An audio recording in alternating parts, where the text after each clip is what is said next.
L'Europe est censée disposer d'un marché unique permettant à chaque citoyen et à chaque entreprise de bénéficier de la même liberté de travailler ou de faire du commerce dans chacun des 27 pays de l'Union européenne.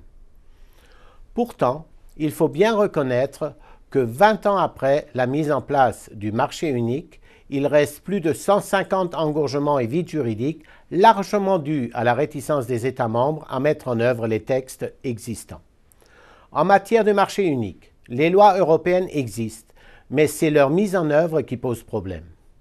Pour aider l'Europe et les Européens à sortir de la crise, le groupe PPE demande à la Commission non seulement d'améliorer la mise en œuvre et l'application des règles gouvernant le marché unique, mais il appelle aussi à une action concertée et déterminée dans 3 autres domaines: stimuler la croissance et la création d'emplois dans les PME, réduire les démarches administratives pour libérer les entrepreneurs de leurs tâches bureaucratiques inutiles, mais aussi mener des réformes structurelles en faveur de la croissance et de l'emploi dans tous les États membres. Pour relancer nos économies, nous devrons rendre nos stratégies de croissance plus concrètes et plus crédibles, en un mot, contraignantes. Notre groupe veut aussi soutenir les 23 millions de PME européennes, car 85% des nouveaux emplois créés dans l'Union européenne entre 2002 et 2010 l'ont été par des PME et en particulier par des entreprises nouvellement créées. Nous devons aider les entreprises familiales, réduire la paperasserie de 25% comme le veut notre groupe, et cela aidera aussi les PME qui sont souvent entravées par trop de dispositions législatives ou de lois européennes mal appliquées.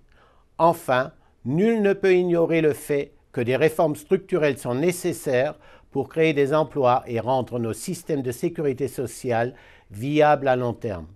Nous devons faire des investissements prudents et ciblés tout en gardant à l'esprit qu'une situation financière solide est à la base d'une croissance durable.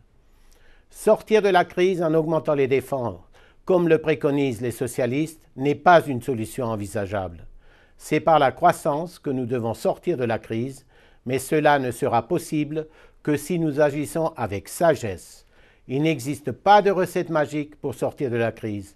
Seule la volonté politique, le courage de vous dire la vérité, à vous, nos concitoyens, et de respecter nos engagements feront la différence.